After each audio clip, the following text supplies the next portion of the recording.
beda-beda. Nggak mungkin rasanya pemilih PKS memilih PSI misalnya, kan terlalu jauh spektrum politiknya. Nah, kita bagaimana caranya memetakan basis-basis suara kita potensialnya ada di mana. Kalau saya waktu itu di kampanye saya di DPRD DKI Jakarta, saya waktu itu kebetulan memakai data basis pemilih Ahok Jarot pada waktu itu. Jadi saya dapat data suara pemilih Ahok Jarot, dan saya petakan di mana-mana saja suara Ahok dan Jarot ini unggul. RT RW-nya di mana saja saya tahu. Jadi saya tinggal fokus mencari pemilih yang linear dengan dengan platformnya Bro William ya. Betul. Jadi sesuai dengan basis platformnya yang kita bawa. Ya. Nah, itu yang belusukan tadi. Nah, tadi terkait dengan yang modal cekak tadi, sekarang kita dimudahkan dengan adanya sosial media. Ya, selain tadi belusukan, tentunya masih butuh exposure yang lebih cepat, yaitu di sosial media. Kita harus tahu bagaimana menjadi seorang content creator sebenarnya. Bagaimana kita tahu konten-konten apa yang menarik. Dan setiap platform itu harus kita treatment secara berbeda-beda. Facebook berbeda, Twitter berbeda, Instagram berbeda. Perbedaan yang saya ingin kasih tahu di sini adalah, misalnya kalau Twitter itu adalah tempat media sosial yang paling cepat untuk menaikkan suatu isu, apalagi isunya itu mau diliput oleh media televisi. Paling cepat di Twitter. Anda tidak mungkin bisa mengangkat isu yang cepat dari Facebook atau Instagram, apalagi Instagram ya, kemampuan untuk mengangkat isunya sangat sulit.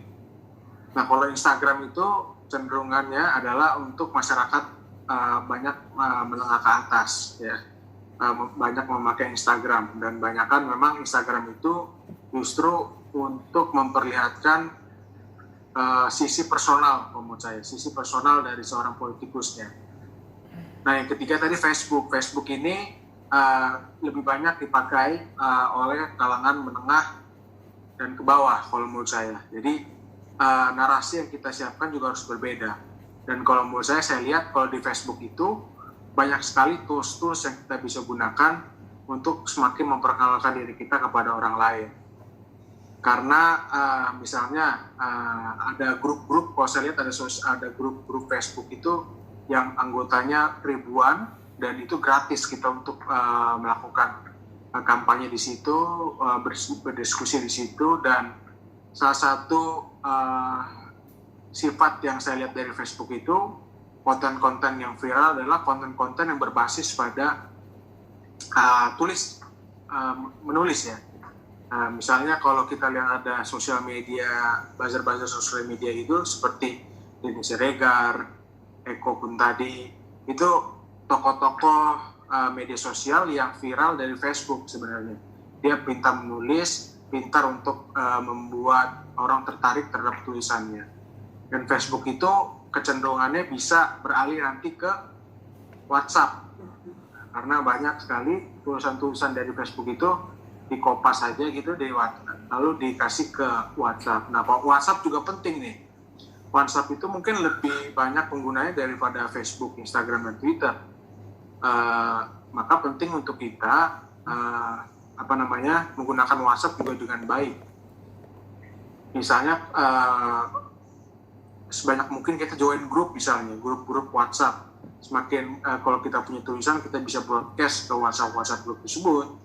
Juga kita harus mampu bagaimana caranya kita membuat broadcast list ya, dimana konten-konten yang kita punya kita masukkan dalam broadcast list, kita sebar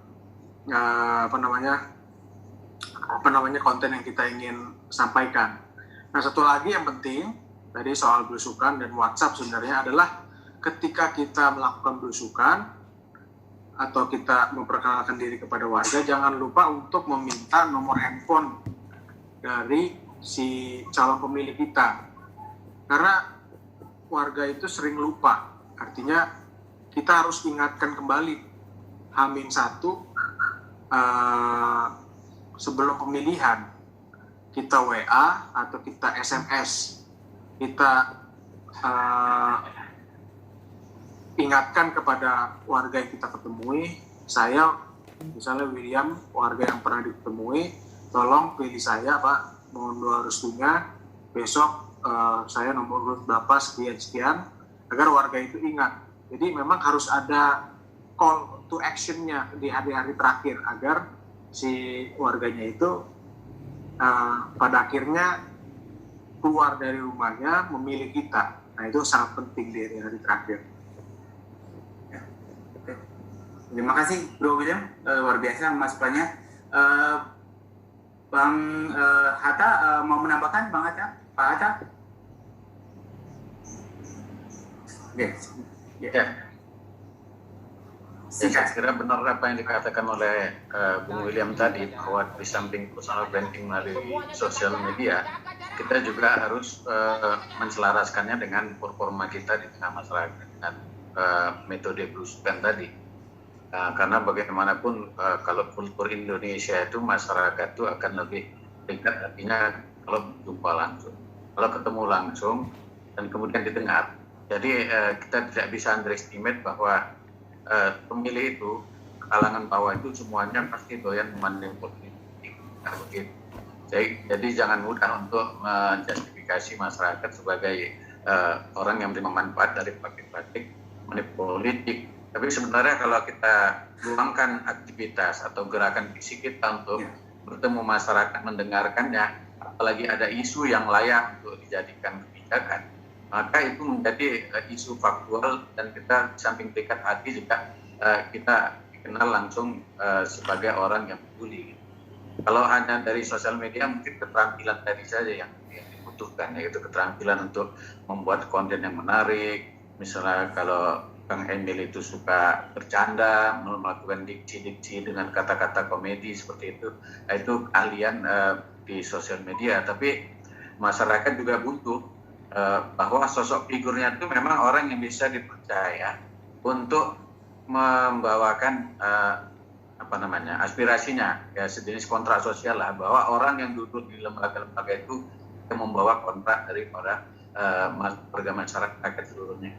Jadi benar bahwa di samping personal branding, brand image itu bisa dilakukan dengan berinteraksi langsung sesuai dengan segmentasi pemilihnya tadi seperti itu. Jadi kultur di daerah juga begitu, kita bisa juga sesuaikan itu dengan kultur di daerah masing-masing. Ya kalau di Jakarta seperti kita Bung William tadi mudah untuk melihat segmentasinya. Tapi kalau di daerah heterogenitasnya itu saya kira tidak begitu kencang, itu tidak begitu banyak. Di daerah itu masih tokohan itu masih dinilai dari bagaimana performa dia secara langsung bisa dilihat. Jadi bukan hanya melalui media gitu.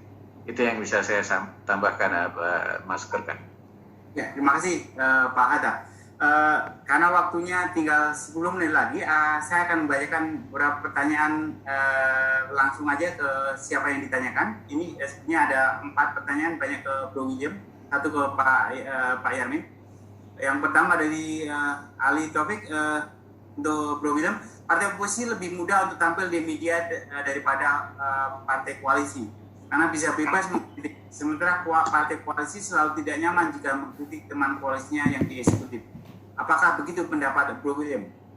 Dari Camilla Lubis, Bro William menang di DKI, apa diferensial yang dilakukan kepada konstituen di dapilnya? Berapa yang dihabiskan pada saat pencalekan? Tadi sudah dijelaskan ya, berhasil kemarin dan setelah dalam bagian terhadap kaum muda dan dukanya. Mungkin cerita tentang Pangam tadi kayaknya udah kalau yang ini.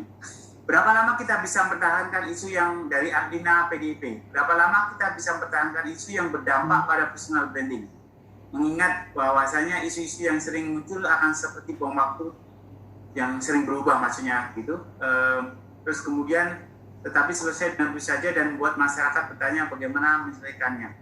Mohon penjelasannya. Yang